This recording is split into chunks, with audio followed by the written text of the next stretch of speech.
Alright, don't get mad. No love affairs. At least not today, he said with a grin.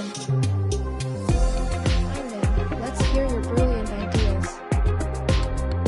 Today I found out that a certain corporation has created something truly unique.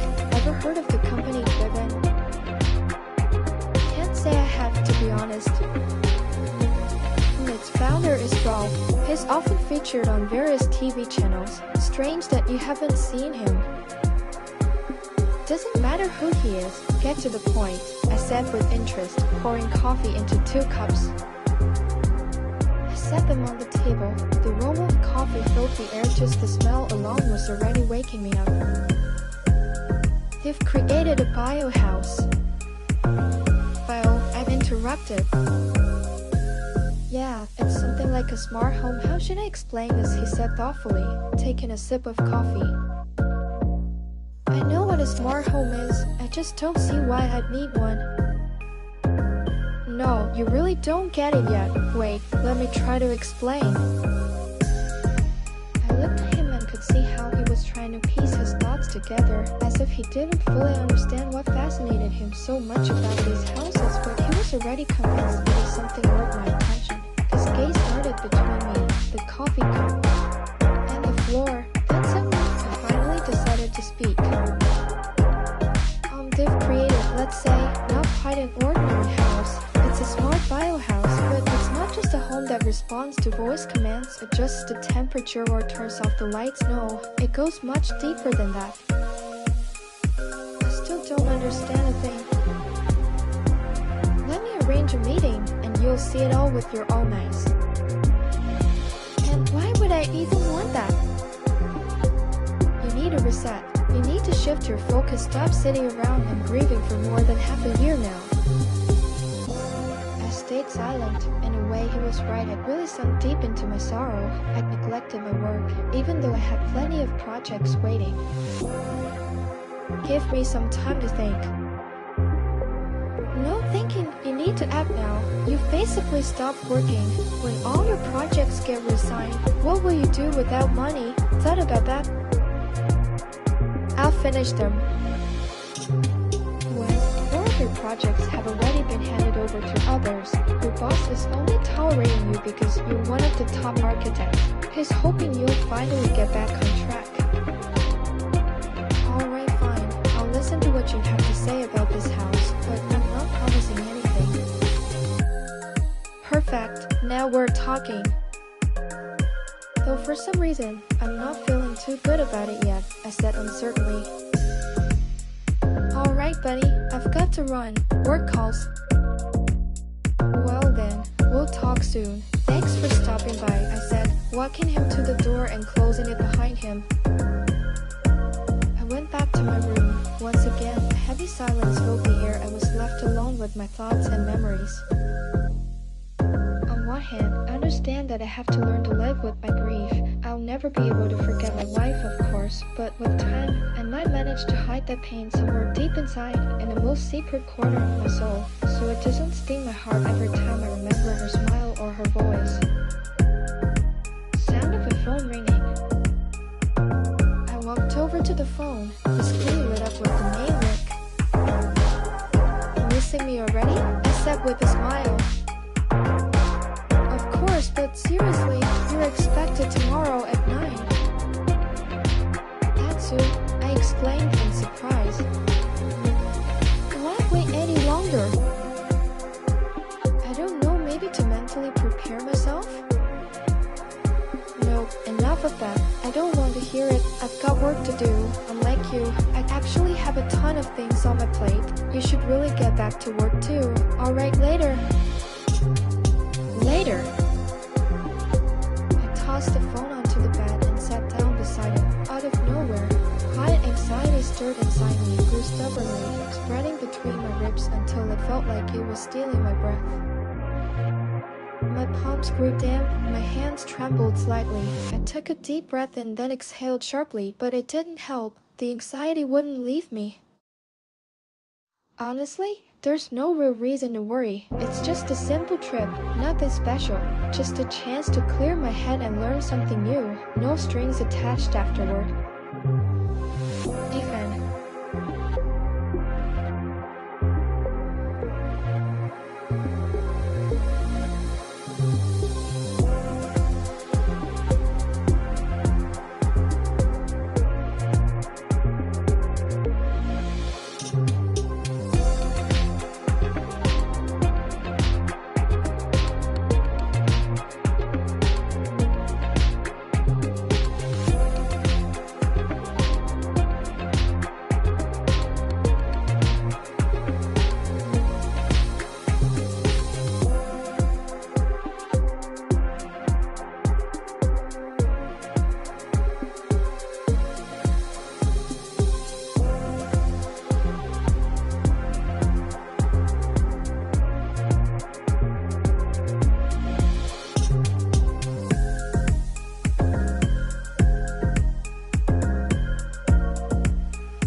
was rough. I kept waking up sometimes to the sound of cars outside, sometimes to my own restless thoughts, and the dream's a complete mess. But of course, the moment I had to get up, that's when I finally wanted to sleep. After this chaotic night, I felt like a squeezed out lemon. How did I even pull myself together? I muttered with a sigh, rubbing my face with my palms. I slowly got out of bed, my legs barely moving, felt like they were made of cotton. I shuffled to the bathroom, turned on the tap, and a stream of cool water hit my body like tiny electric shocks. It woke me up quickly. Suddenly, even breathing felt easier. From the bedroom, I went straight to the kitchen and turned on the kettle. Time to seal my awakening with a cup of aromatic coffee. I poured the boiling water into the mug and sat down at the table, inhaling the rich aroma. With every sip, I felt my life force slowly returning. Yet, the thought of the upcoming meeting stirred tension in my chest. A part of me was looking forward to it, another part dreaded it. My thoughts tangled. How should I behave? What should I say? What if I don't like her? How do I politely refuse? Or worse, what if I do like her? I stared into the cup, watching the steam swirl lazily before vanishing into the air. I wished my doubts would dissolve just as easily, but unfortunately, they lingered. Phone ringing. The room was so quiet that when the ringtone broke the silence, I nearly jumped out of my chair. Rick's probably checking if I've changed my mind, I muttered, glancing at the screen of my phone. Hey, no, I haven't changed my mind, I said with a laugh as soon as I answered, trying to get ahead of Rick's question. Good, honestly, I thought you wouldn't go. Even I promised you I'd go. Not sure I'll agree to this crazy plan of yours, but I'll show up for the meeting. Great, don't dawdle, the meeting's in an hour. Got it, I'll call you afterward once I'm done. I'll be waiting, hope it goes well. We'll see, I said and hung up. Right, I needed to hurry. The meeting really was in an hour, and I wasn't even dressed yet. I quickly downed the rest of my coffee and rushed to get ready. I didn't want to wear a suit and tie, but showing up in sportswear would look ridiculous. I settled on dark pants, a t-shirt and a checkered shirt, perfect, neat and simple.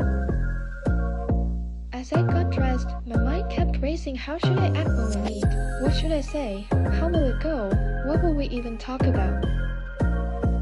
It's going to be fine, I said, taking a deep breath before stepping out of the apartment. I stepped outside and paused for a moment, taking a deep breath of the fresh air. Glancing at my watch, 30 minutes until the meeting. Walking would take too long, and taking the subway would be a hassle. Guess I'll have to call a cab, I muttered, pulling my phone out of my pocket. Luckily, there was a free car in my area. Just 2 minutes later, I got a notification on my phone. Your driver is on the way. Estimated arrival in 5 minutes. Just as the message said, 5 minutes later, a red car pulled up in front of my building. I got into the car, and the familiar sights of my city began flashing past the window. Shops, houses, trees, and old landmarks. These streets were where I grew up, where she and I used to walk. Every corner, every crossing, every narrow street holds a trace of the past. When we arrived at the destination, I thanked the driver politely and stepped out of the car. In front of me stood the massive headquarters of the Vivint Corporation. Why, now that's a corporation, I muttered under my breath, studying the building. Slowly approached the doors, grasped the handle, took a deep breath, then exhaled sharply and pulled it open. As I stepped inside, I almost lost the ability to speak. Everything looked expensive, modern yet tastefully restrained. Light-colored walls, pale flooring, soft lighting that shimmered faintly on the polished surface, and sleek black leather furniture presumably for visitors. Somewhere deeper within the vast first floor, I could hear the faint hum of printers and the quiet murmur of staff talking to one another. Near the window stood a spiral staircase with transparent railings leading to the second floor. Oh, maybe I should have worn a suit and tie after all, I muttered under my breath. I took a few slow steps toward the center of the hall, where a softly lit reception desk stood. Behind it sat a beautiful woman in corporate attire, her hair neatly tied up. She immediately caught my gaze and smiled a flawless smile, just like everything else in this place. I approached the desk slowly and noticed her name tag Cora. Before I could even say a word, she spoke first. "Good morning. Welcome to Vivint Corporation. How may I help you?" she said, her smile unwavering. "Good morning. I have an appointment at 9. "Of course, let me check that. May I please see your ID?" "Sure," I replied, pulling the documents from my pocket and handing them to her. "Thank you. Just a moment." She carefully entered something into the computer and scanning the screen. Then she looked up at me again, smiled, and handed back my documents. "Your appointment is confirmed. Please head upstairs. Mr. Ralph is expecting you," she said, gesturing toward the staircase. "Thank you. Have a nice day." "You too, Mr. Ethan," she replied with a bright smile. I began climbing the stairs. Each step echoed like the beating of my anxious heart, each one heavier, slower, trembling with the weight of anticipation. The higher I went, the slower my pace became, but I was already here. There was no point in delaying the inevitable.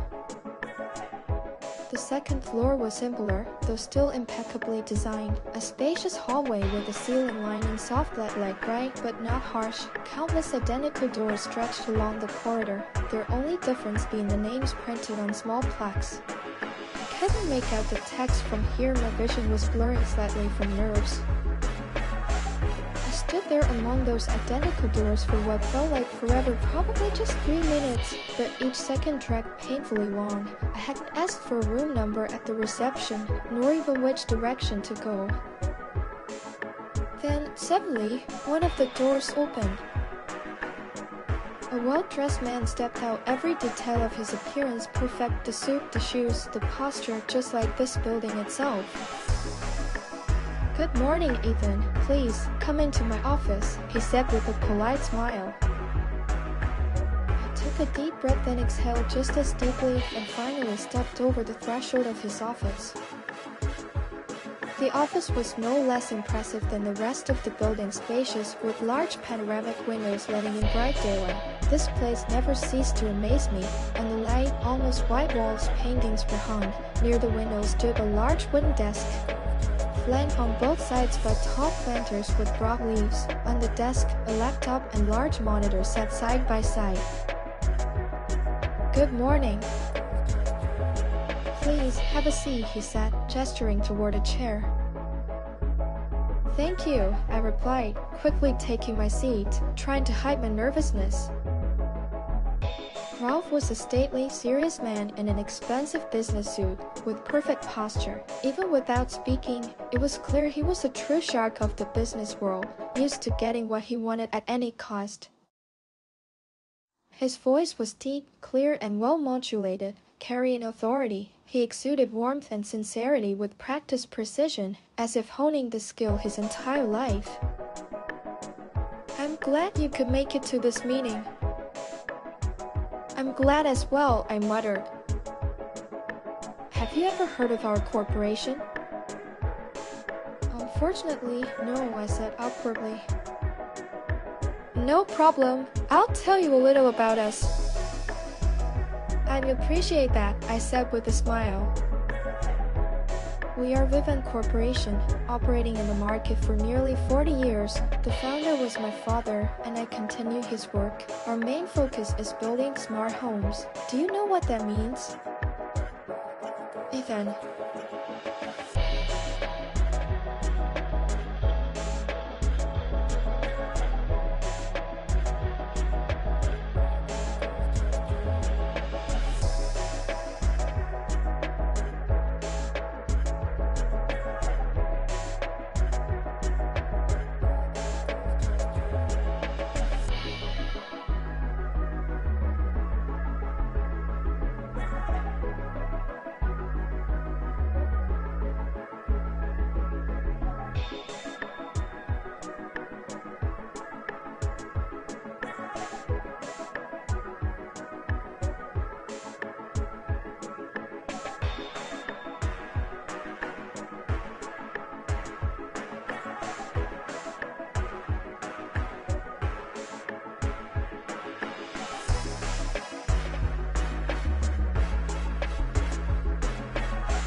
Let me explain. Our homes make life easier for their owners, but an artificial intelligence regulates temperature, activates alarms, turns off lights, and responds to the owner's voice commands. Voice commands? I asked with interest. Yes, it can start the washing machine or vacuum. Everything is designed to simplify life and save time. That's impressive, I said, trying to keep the conversation going. I sat there pretending to be fascinated by his explanation. Honestly, I still couldn't understand why I was here, or why Rick had pushed me to come. I don't need someone else to turn off the lights or the TV, I can handle that myself. Yet I nodded attentively to everything he said, while secretly planning my escape in my mind. Now, within our corporation, we've achieved what you could call a breakthrough in artificial intelligence. This is not just a house, it's a brain responsible not only for comfort but for the overall well-being of its occupants, he added, smiling. I'm not sure I follow, I said, frowning. It's better shown, he said, turning one of the monitors toward me. I settled back in my chair, clasping my hands on the desk as well played a video. It detailed the house and its functions. To say I was shocked would be an understatement. No wonder Rick was so eager to get me here. This house really was something new and highly promising, yet the information sent a chill down my spine. So what do you think of the presentation? Very impressive, I said. Would you like to become one of its first testers? It's a very interesting offer, but may I think about it for a bit? Of course, but keep in mind, spots are limited. This is a great opportunity completely free, he insisted firmly. A wave of doubt rose stubbornly inside me. Everything sounded too good to be true. The perfectly polished pitch, Rolf's smile that didn't quite feel genuine. Something was off. Maybe I'm overthinking, but there's no need to rush. Better to think carefully. I'd like to think about it, I said firmly, standing up from the chair. Your choice, Mr. Ethan, but don't delay too long. Offers like this have a limited time frame, he said with a smile. I'll call you. Thank you for your time, I said politely and left the corporation. Stepping outside, I took a deep breath. The wind wrapped around me, as if trying to pull me back to reality, the real world from a place of illusions and perfect images. I pulled my phone from my pocket and immediately decided to call Rick. I urgently needed to share everything I had just heard. Our thoughts had already diverged. He saw these homes as a remarkable find, while I suspected there were hidden pitfalls no one was telling us about. Phone dialing tone. A few short rings and Rick's voice came through the receiver. Oh, Ethan, how did the meeting go? He asked right away. Somehow everything feels very suspicious, I muttered in response. Where are you now? Still here, near the corporation. I'll call a taxi and head home. Wait, remember, not far from Vivian, there's a cafe. I don't recall the name.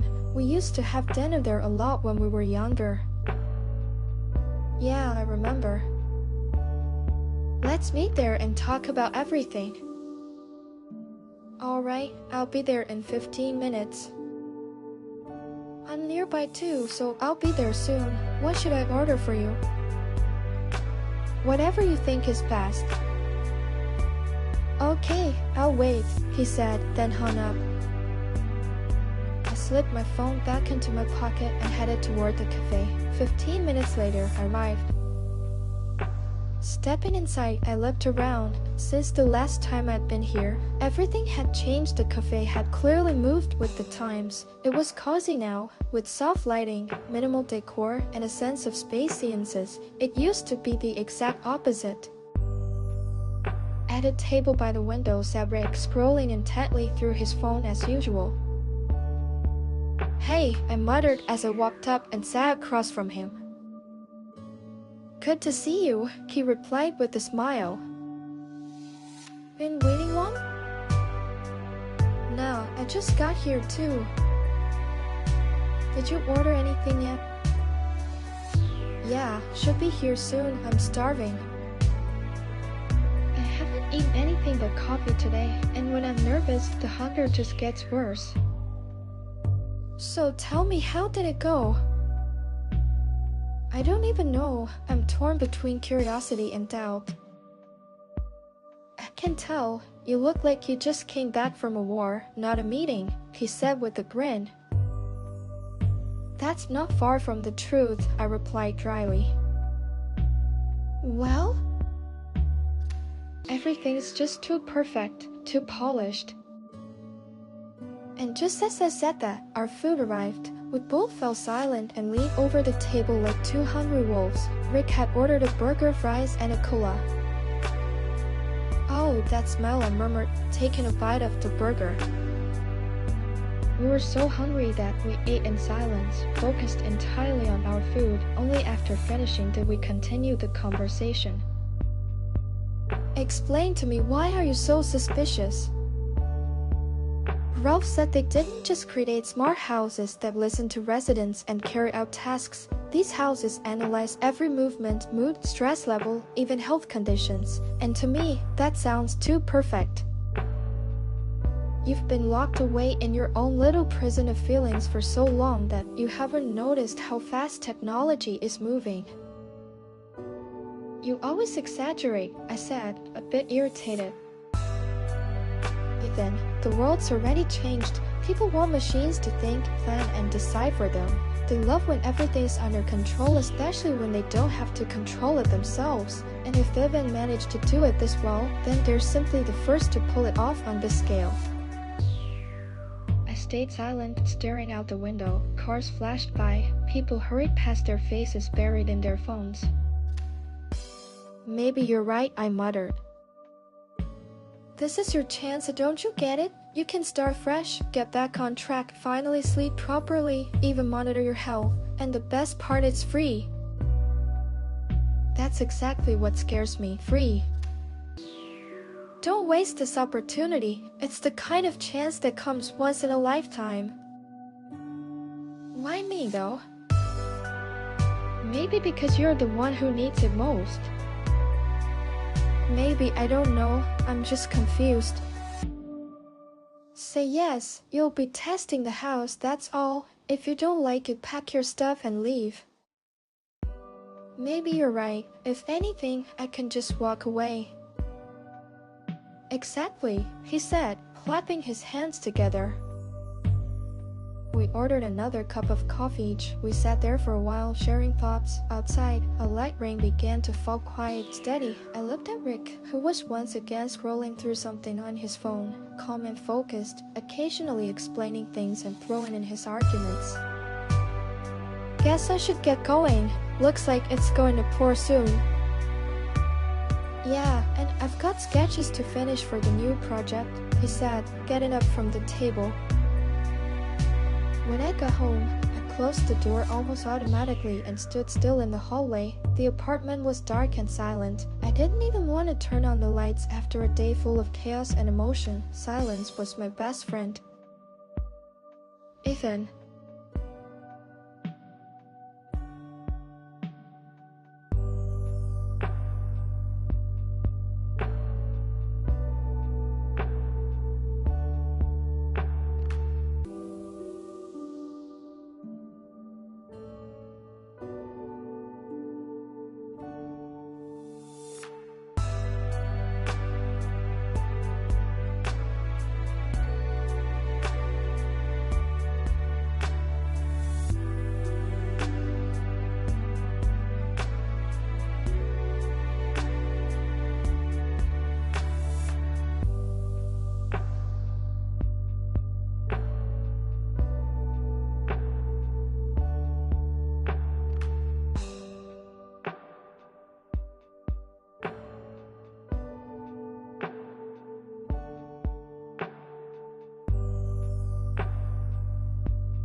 Ethan.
The house is rough at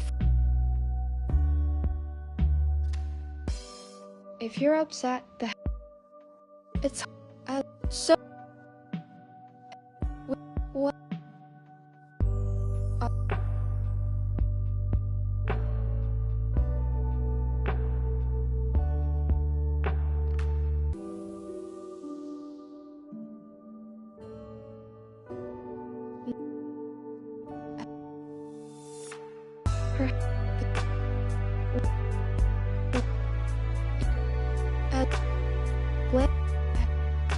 it's fun. It is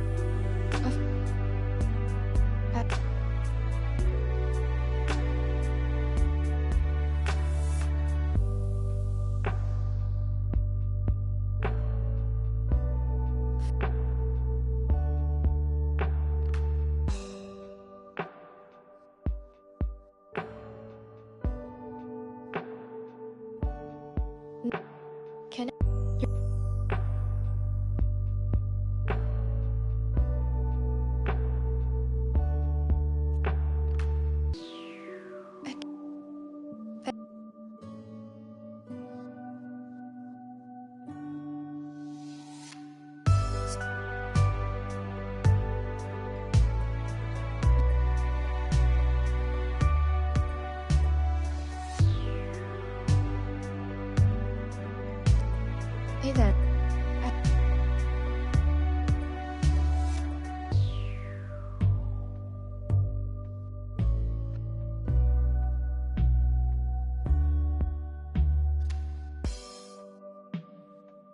You can't.